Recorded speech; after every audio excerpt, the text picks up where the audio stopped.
Red side games have looked a little funky. Well, to be fair, Gambit's red side games will look pretty shocking as well. It's a 100% blue side victory so far. I think it's a 61% blue side victory overall for Worlds 2018 play-ins before we had gotten into today's game. So pretty favored side of the matchup. With the potency of the first picks of Urgot, you would have to think that that lends a lot of weight towards the discrepancy as far as that goes.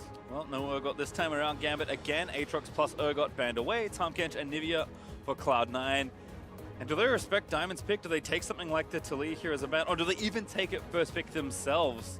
I think you have to be thinking about Diamond, who has been kind of the person getting Gambit over the line when they need it.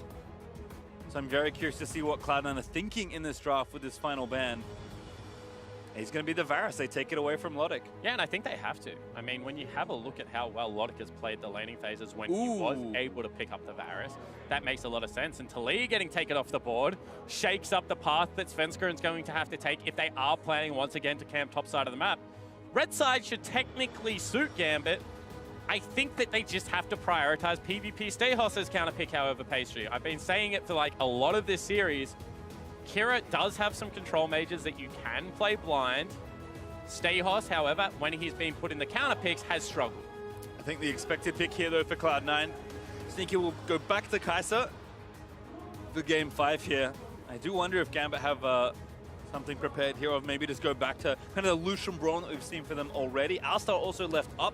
As a result, we know that's a very good pick for Edward and something he's comfortable with, which I think in this kind of game, giving Edward something he feels stable on is pretty important, because his good games and bad games have looked very different. Ease of execution becomes the key term that we will probably use throughout a lot of these mid to late game fights if we get to that point, because under high pressure situations, things go all awry, especially when we're talking about rookies. Edward, obviously not a rookie, has been around for a very long time, but has had some up and down performances. Not expecting to see things like the Thresh. More along the wheelhouse of the Alistar or the Braum, and you said, ooh, that's an Olaf lock-in. Yeah, there's been Olaf bans in this series. Certainly a champion that we've seen a little coming into the tournament, and that was picking up a bit of steam, but Diamond's just going to take it here. Wants an early tempo jungler for himself. Yeah, I'd love to see something like the Zac and the Ryze picked up. Get yourself some backline access if you're able to.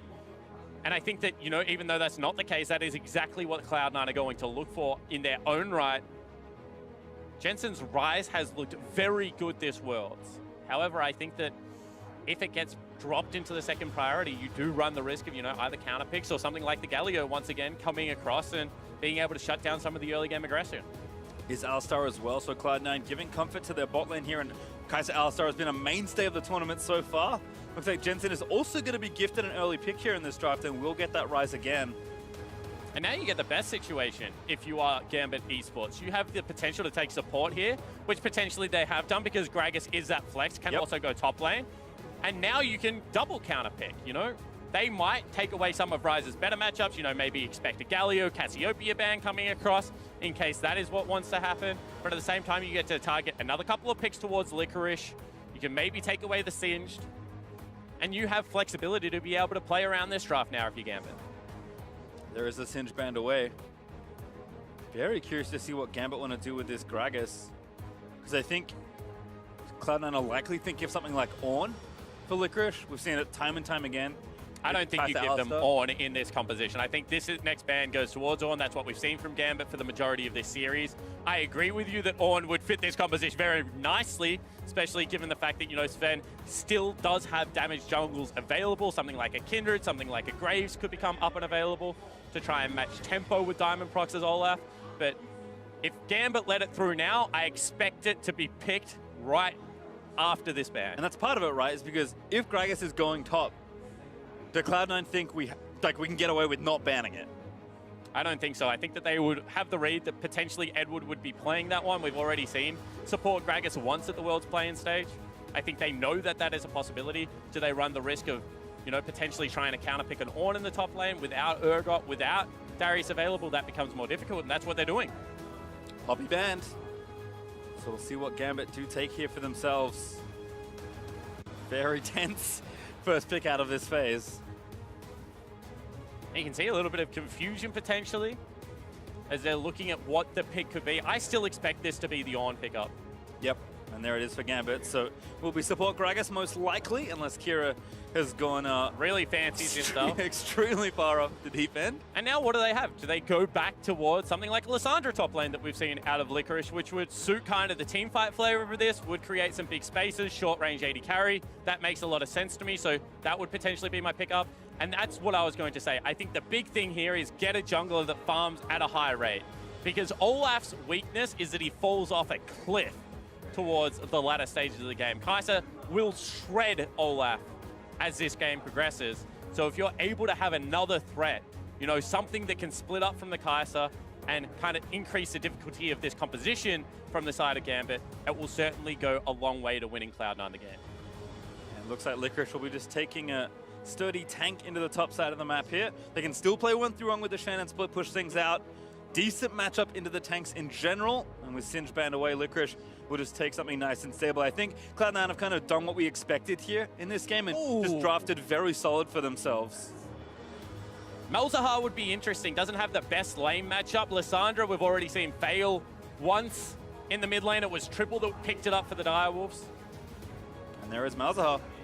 And this is what Raz said. He said, how far down the team fight rabbit hole do we go for Kira?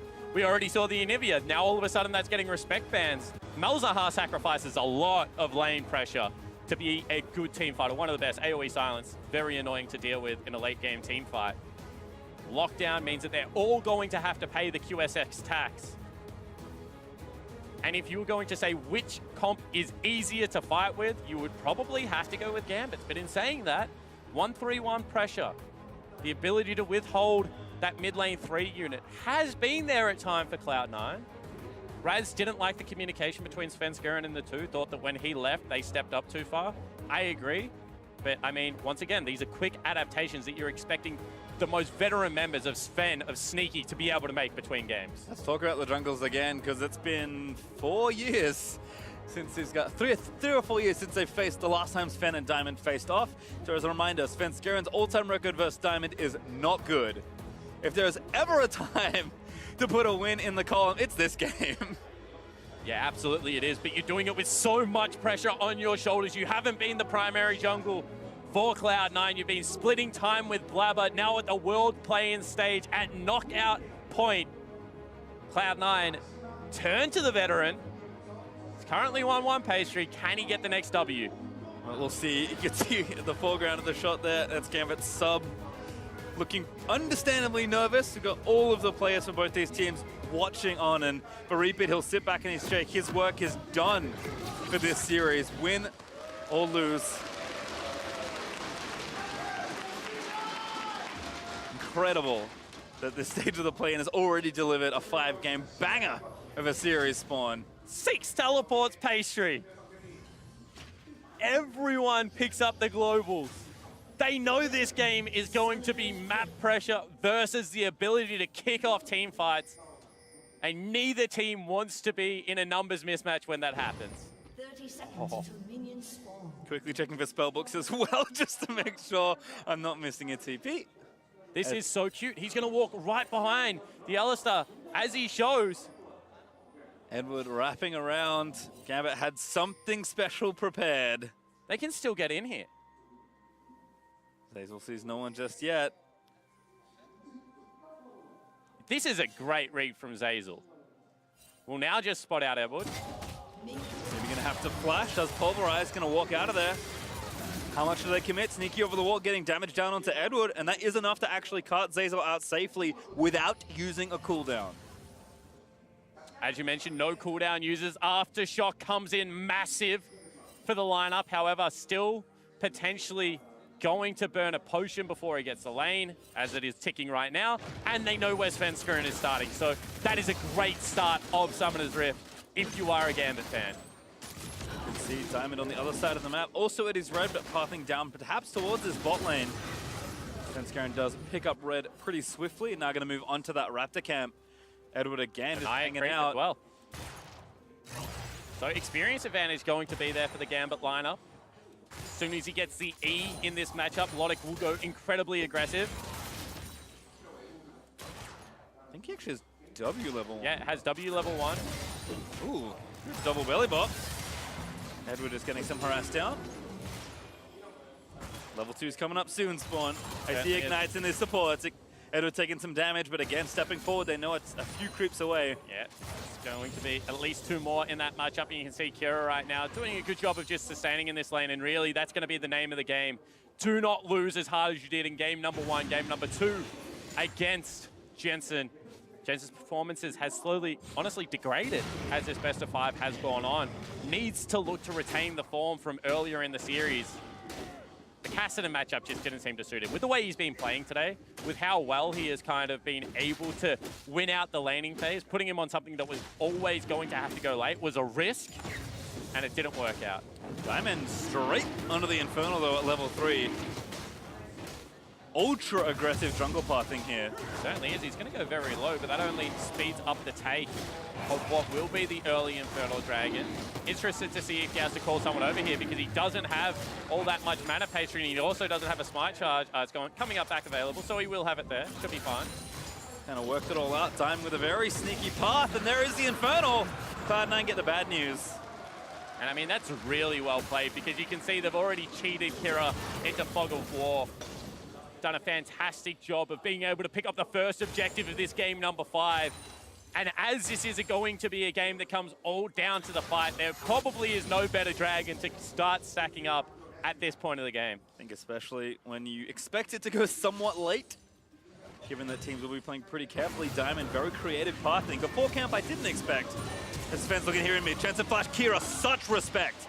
Instantly flashes away. Yeah, because if he doesn't do that, as soon as the shield falls off, he is rooted. He probably gets chunked out. And even though he might not have fallen down, Pastry, he would not have the HP to be able to continue this laning phase. You can see then he floats bottom side of the river. Make sure that the repeat gank, even if Svenskeren did stick around, isn't going to be available. Whilst you can critique Jensen's performance in the last few games, I think you do have to give praise to the CIS mid laner, who has really picked it up. Yep, did TP in, well, back into lane as well, so Kira needing to be extra careful in that situation. I do like that bit of pressure from Svenskeren. Zazel, angry fists ground. Just testing. You're not going to make sure the button's calibrated properly. Is Jensen going to take down these Voidlings? Running low on mana though, probably going to have to burn his TP himself pretty quickly, and Steos onto Licorice. Nice trade. Yeah, has burned through all of his mana. Obviously didn't build the Sapphire Crystal first, which is what you normally see out of the Ornn in the top lane. Probably building one now, to be fair. Oh, the red one in. Oh, he's got 2. Yeah, there we go. And he's going to be absolutely fine. This is a lane that Shen, after first back, whether he goes Tiamat or Sunfire, should be able to push up in. Brittle really does hurt. But as soon as you know you've got Spirit Refuge on a little bit more of a shorter cooldown, you can start navigating some of these trades. Jensen does TP back also. There is Boots plus Tyr now finished, so we'll feel a bit more comfortable in the matchup. And Diamond. Oh, he might face check Sven here. Who's going to blink first? Svenskeren sees him. Good bit of reconnaissance. Very nicely done from both of these junglers. We said that game 2 was kind of going to be who counter-ganked who was first to the play. With the globals of it, we're probably going to take... Ooh! Ignite down. This might be a kill. Logic, I think, is just clear of it. But that was close. Certainly was, and it's only Ignite. They get the flash out. Going to probably have to teleport back for this wave as well. So C9 pick up a big objective in that bottom lane, being able to force out that summoner spell. Have to walk so far back as well. Edward's like, just don't W my carry. Does make sure he walks around and blocks it, but as you said, it's going to force that quick TP. Bit of extra damage here for Sneaky and Zazel on the turret. They'll clean up some creeps. And Logic even going to eat some harass on the TP down. Didn't even get his health bar fully replenished. That's how fast that TP was. And this is a combat ultimate. Realm Warp in there. Svenskeren going to bounce it off the wall. The ult from Kira is nice, but Jensen's still fighting it out, and I think it's not quite enough. The Aerie, though, does get the trade. What a play out of Kira to turn that around. Sure, you got to say that that was a nicely timed gank coming out of Svenskeren, but I do not think that Jensen thought he was going to be returned on. Kira will lose a creep wave, but this is perfect. Yeah, and it is our Acer Predator replay as Jensen runs in there with the Realm Warp, and Kira just says, okay, let's stop that. And the ability to just break up the combo to get fresh Voidlands out meant that there was a little bit of space gain. And the kill return going over to the mid lane means that arguably Kira comes out ahead in that situation. Sven does push the lane in, but Jensen Forced to walk back, doesn't have too much more, just a non-magic mantle, whereas Curious finished that lost chapter. Thanks, Garen eating bad end of a trade there from Lodik. Not quite able to proc the plasma. Does have an early BF though, so again, that all-in that almost killed Lodik does bear fruit for C9's bot lane. And it's just giving them the push priority. That is such a big deal for a Kai'Sa to be able to shove in on what looks to be the counter pick for the Gambit lineup in the form of this Lucian. Hasn't really done well the few times it has been picked up for them, and have to start questioning whether this is the lane that they want or whether it does better towards the late game. Because right now it just seems that Kai'Sa is winning out in both regards. Turret at 50% health, but Cloud9 gonna back away and maybe clear some vision here. Zeyzal gets some down of his own, so we'll spot Edward almost around the side. Blast plant shot by Sneaky, as Sven continuing to check out the area as well, making sure he can cover for the pushed up bot lane.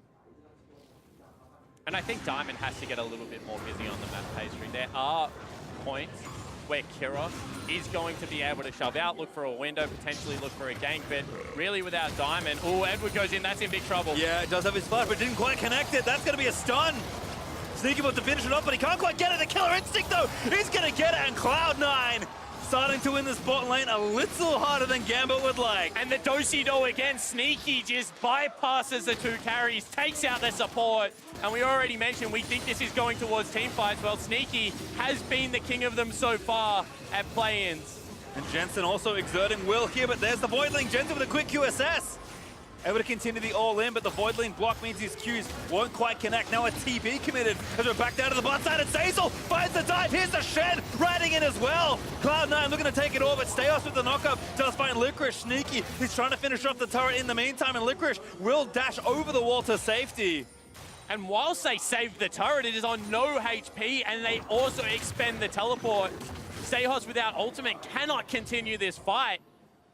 And Cloud9 just picking up victories everywhere. Yep, maybe an Ocean Drake as well off the back of this play. They are going to start it. They'll force Gambit to fight them if they dare.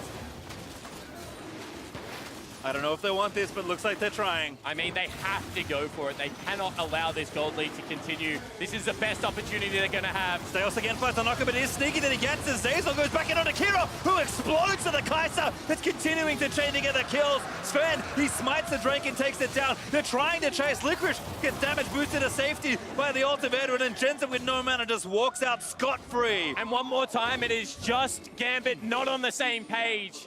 Second Gragas game, not able to use the cast to guarantee kills. And this is Edward just shorting the body slam, not close enough, gets read like a book, gets stunned up. But really, you got to applaud Sneaky. Sees the only way to survive is probably to go back to the target, grabs himself the kill at the same time. And in response to that, Gambit just burns so much because they know that this game right now hanging by a thread. Jensen low on mana, but Spell fluxes through most of those minions. We'll be able to take them down. Does have TP up soon if he wants to come back. And we talk about the Kai'Sa. When she's even or slightly behind, she feels pretty good. This is the Kai'Sa that is ahead on CS and has already finished a Stormraiser.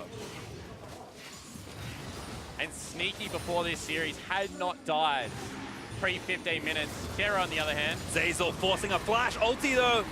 Maybe going to force Unbreakable Will. It's back up soon. I think it's going to be out of time for Zeyzal. Goodbye.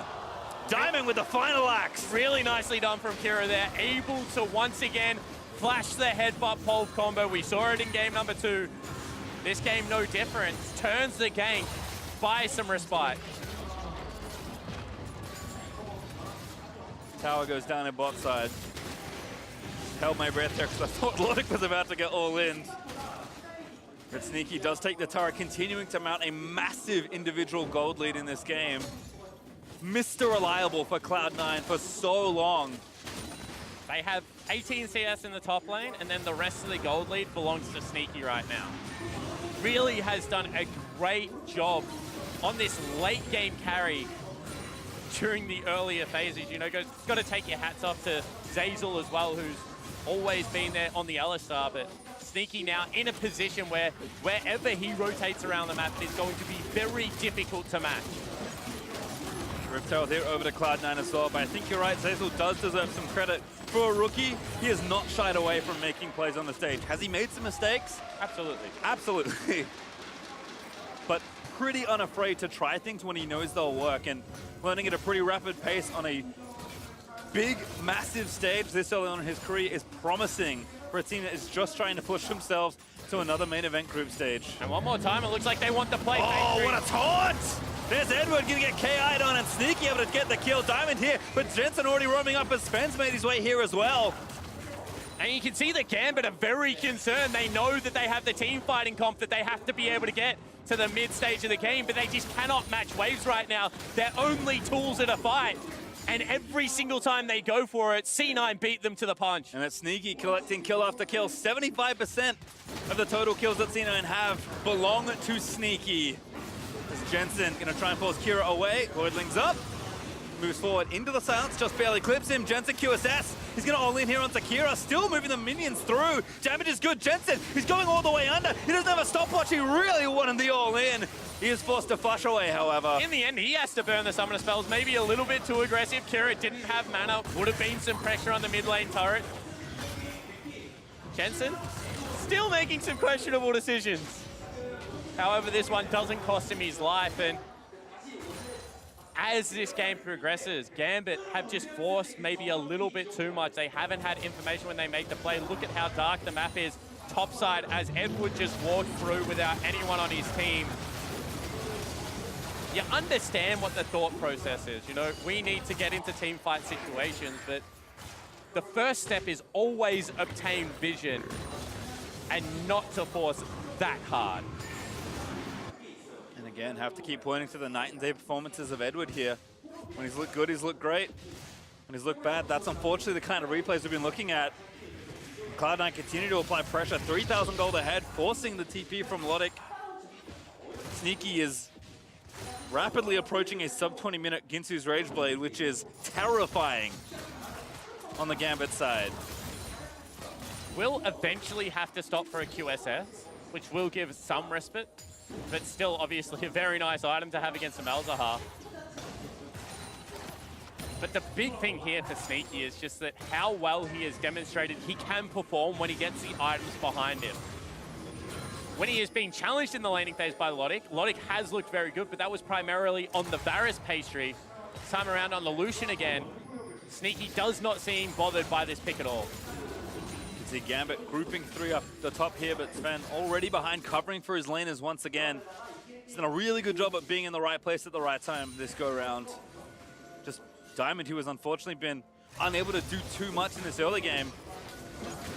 C9 are all over Gambit's plays here, and every time they walk in without that vision, they are getting punished, and Cloud9 are rapidly looking to take down yet another turret here. And look at how worried they are, because now Kira cannot fight for mid lane. We already saw how heavily Jensen wins that skirmish, even if he did have to burn flash from turret diving.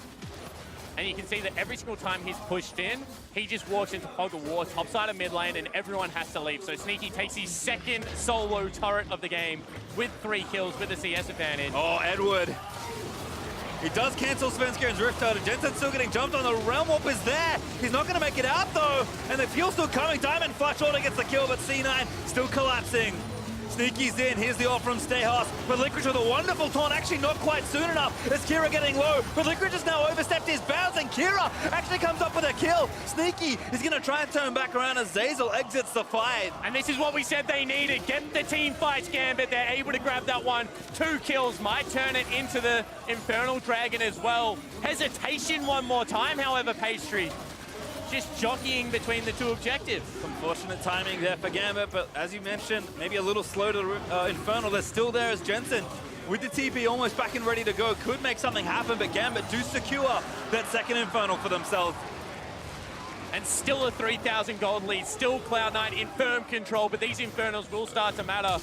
Oh, you hate to see it. However, he does get the stop. They do ultimately pick up the kill here off the back end of some very nice axes from Diamond Proc. And when the teleports were completed, you thought maybe C9 could turn it. But as you mentioned, this taunt right here misses. Stayhouse got the knock up on the back end. That meant that Licorice fell down. And without their top laner, without their mid laner, there is no way for C9 to fight. And Jensen, someone that has been the victim of many a heartbreaking Game 5 scenario. Starting to show some signs of mental instability, let's call it. But never at this stage of a tournament. Coming into Worlds, Cloud9 were a shoo-in to get out of play-in stage. Gambit looked shocking against Flash Wolves when they were playing at the MSI Best of 5. This time, however, team members are stepping up when it counts. And that redemption still on the table here for Gambit. If they can hold on, 2 Infernals will help as the game gets later, but Cloud9 continuing to get aggressive and leverage that gold lead. That's a big thing. They still have the ability to push up their side lane. They still have, if they want, the ability to put Sneaky into the mid lane and start absorbing farm for themselves. They still have outer turrets up and available, whereas Gambit do not have those options. So their jungle is still being encroached on, it's still being taken away. The problem is that if you continue to funnel over gold, if you allow them to get to this mid-game portion when the Infernal Drakes will start to matter, they have such an explosive team fight. Like Krish dancing around, good taunt. Still getting chased down though by the Ragnarok Dolaf, but Diamond can't really chase too much more. Jensen continuing to apply that pressure to Kira as well. You can see Diamond didn't want to throw the first axe because of exactly that. As soon as he threw it, it was over. But very nicely played by Licorice. He's just a patient player. Under the pressure, he looks to be standing pretty firm at the moment. Reminder, still a rookie. Not as fresh perhaps as both Flava and Zeyzal, but this is his first year as a professional player, continuing to go from strength to strength as the year rides on. And for Cloud9, it has been an extremely turbulent year. They were pretty happy to make it this far, given all that transpired in these last 12 months. But like any team, they will be incredibly unhappy to take a loss here. And Riot Freak did remind me, NA's record in tiebreakers and Game 5s in Best of 5s at Worlds and MSI is abysmal. Big Bagel in the win column, abysmal. Is it really?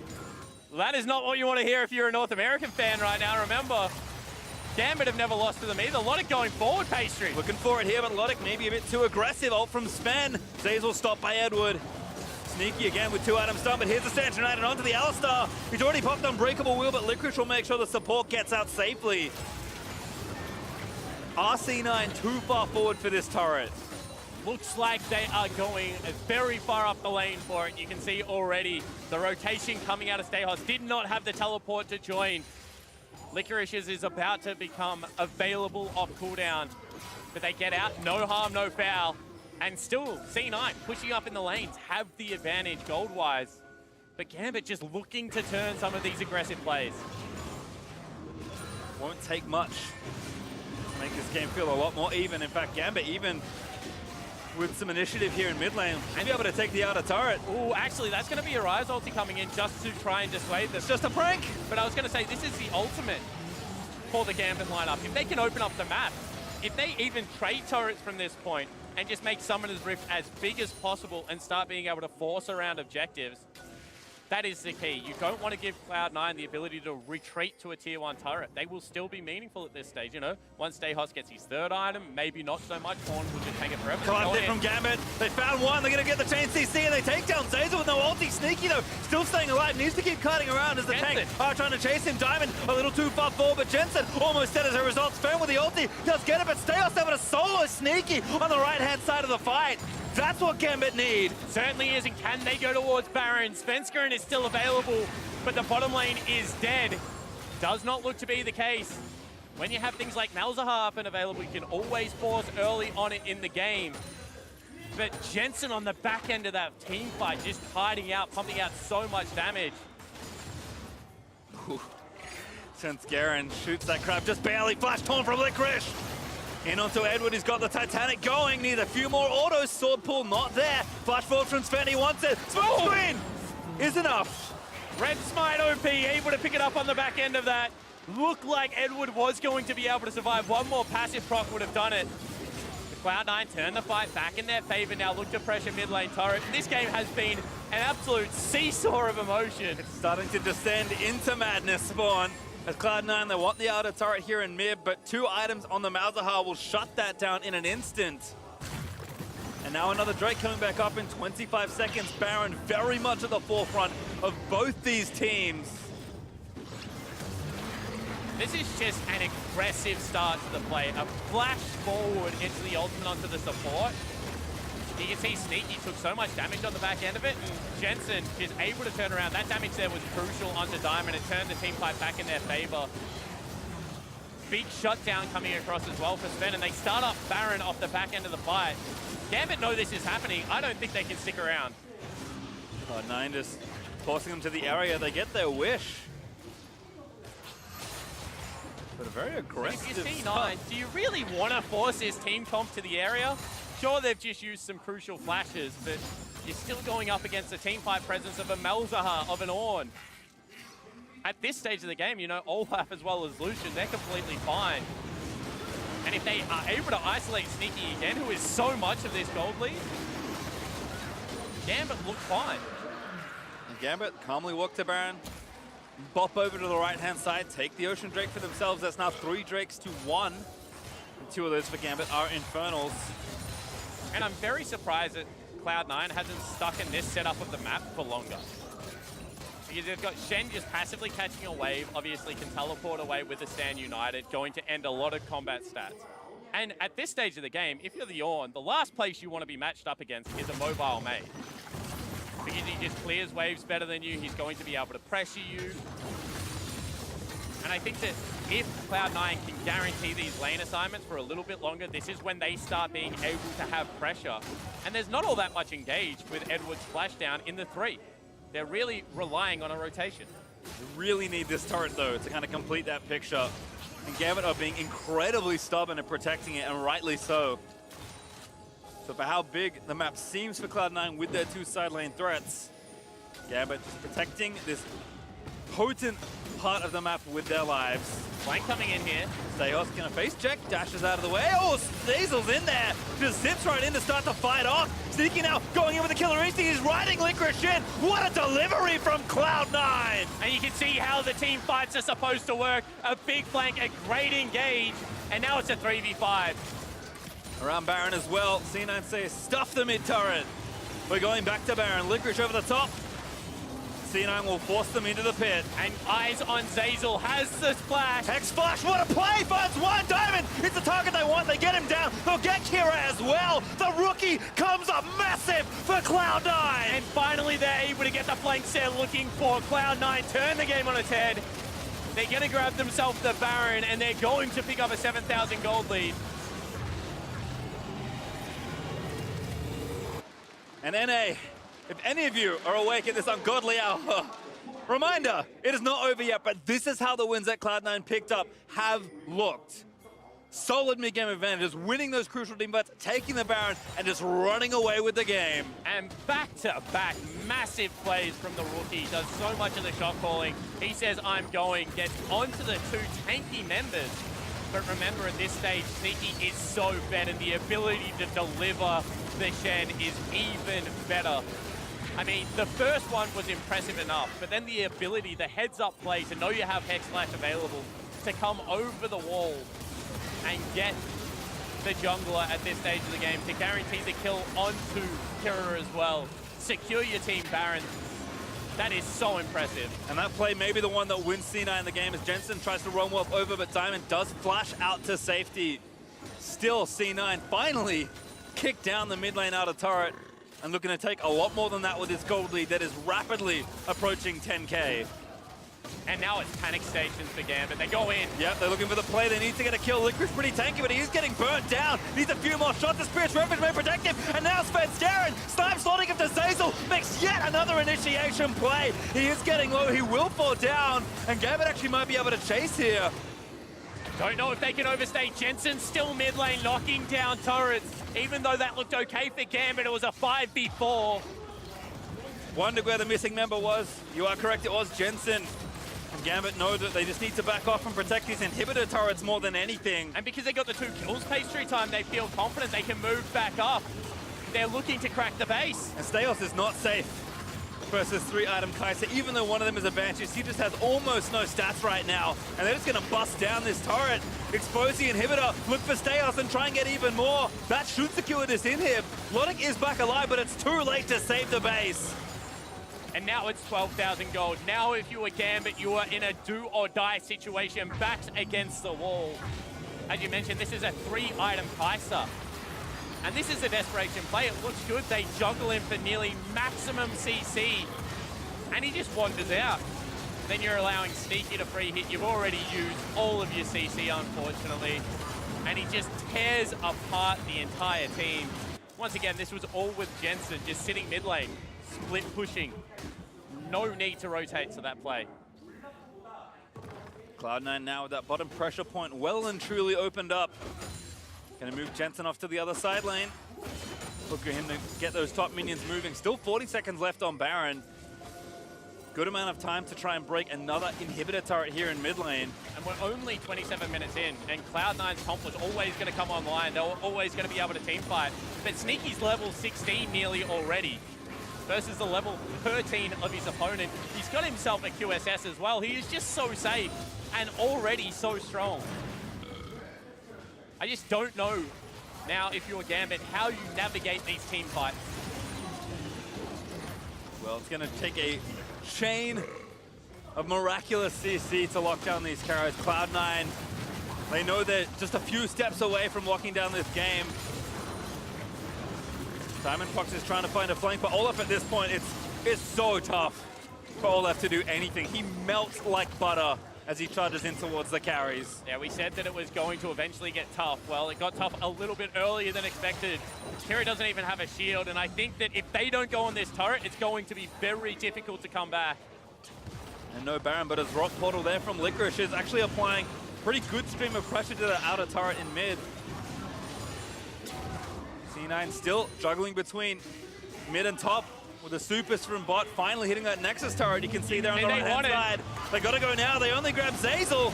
They do get Sneaky for a bit as well. They get knocked back in. They ulti that from Kira. Sneaky though holds firm, does not burn the QSS, and now he's just gonna rip through the lineup. Everyone from Gambit is going down. The Shen gets a triple, and C9 ride the party portal into the base and onto the next stage of Worlds. It has been a year of turmoil, but in the last game when it matters most, they push through.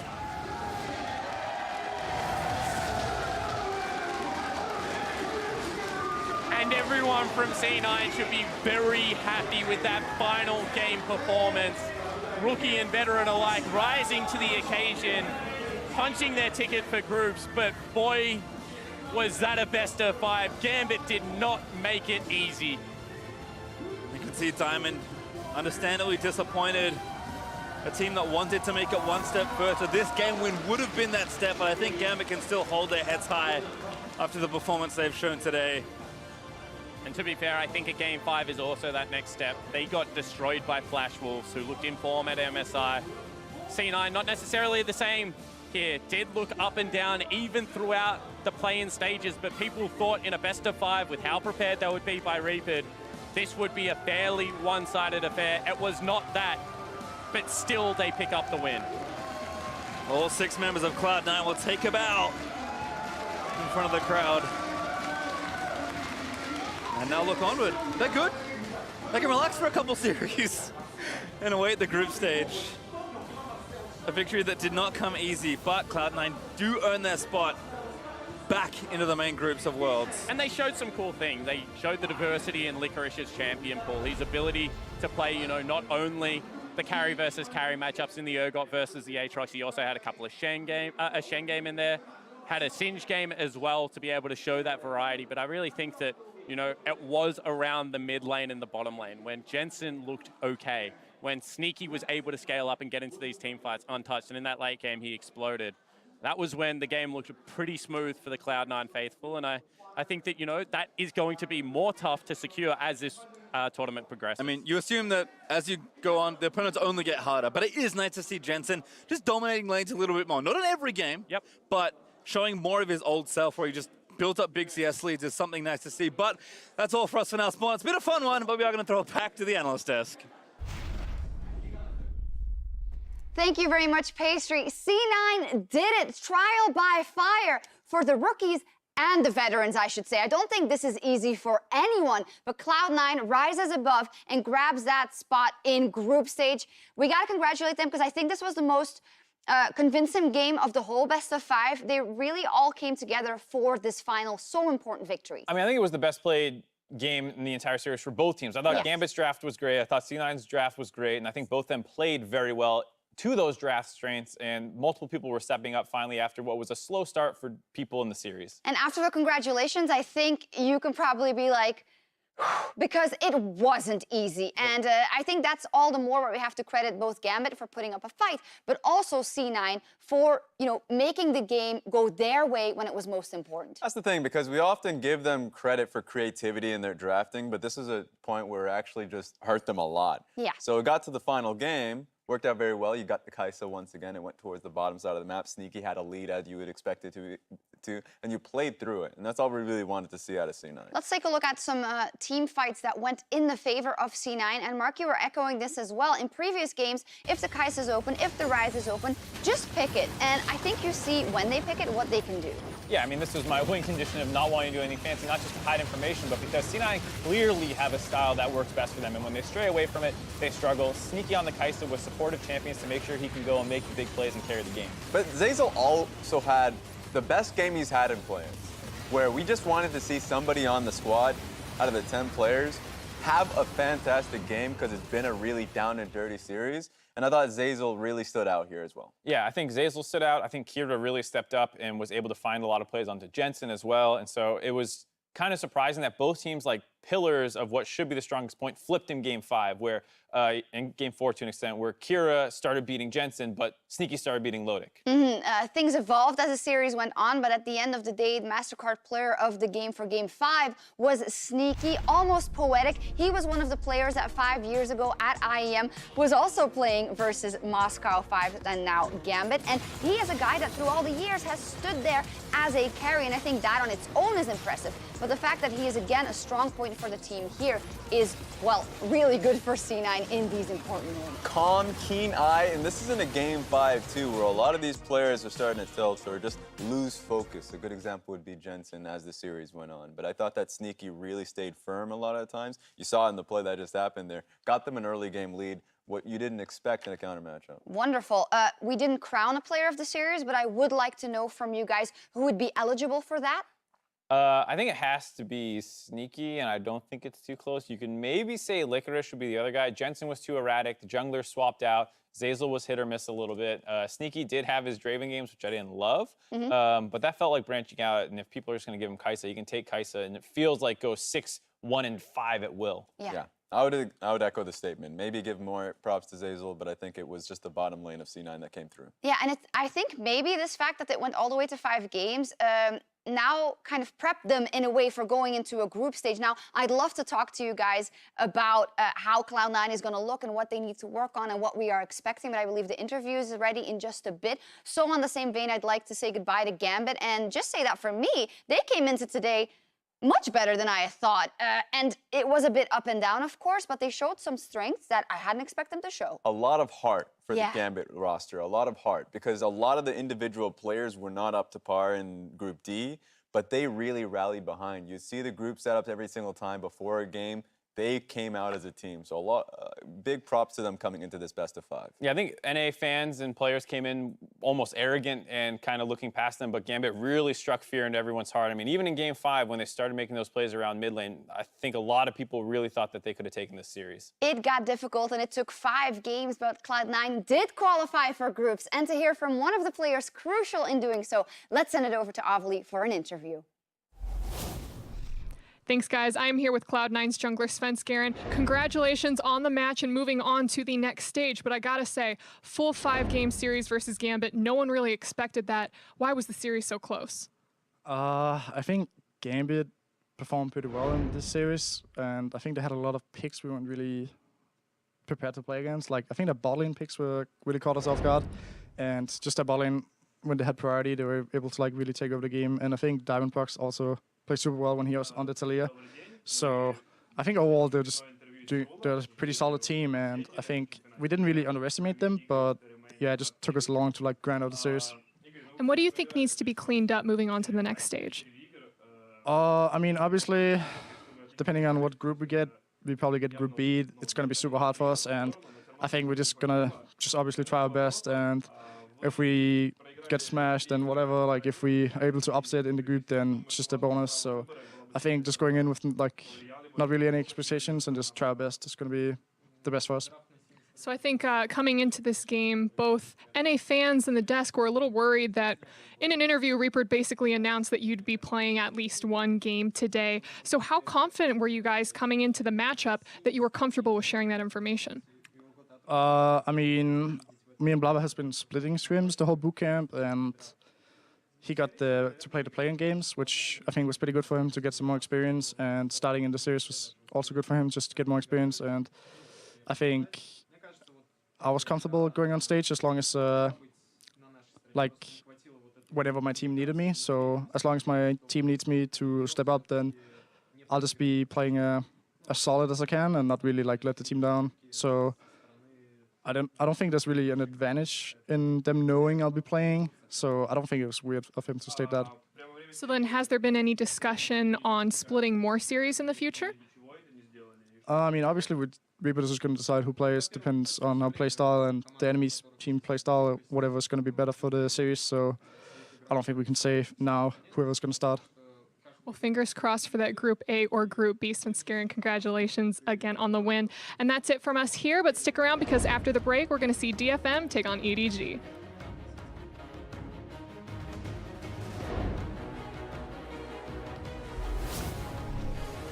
Realm Warp in there. Svenskeren going to bounce it off the wall. The ult from Kira is nice, but Jensen's still fighting it out, and I think it's not quite enough. Sneaky wants to finish it off, but he can't quite get it. The Killer Instinct, though, he's going to get it. Sneaky's in. Here's the ult from Stayhouse. But Licorice with a wonderful taunt, actually not quite soon enough. As Kira getting low, but Licorice has now overstepped his bounds, and Kira actually comes up with a kill. I'm looking, I'm turning here. Yeah. I got it. Finish him. Hold him. Nice shot, guys. NA, nothing more. They do get Sneaky for a bit as well. They get knocked back in. They ulti that from Kira. Sneaky, though, holds firm, does not burn the QSS, and now he's just going to rip through the lineup. Everyone from Gambit is going down. The Shen gets a triple, and C9 ride the party bottle into the base and onto the next stage of World.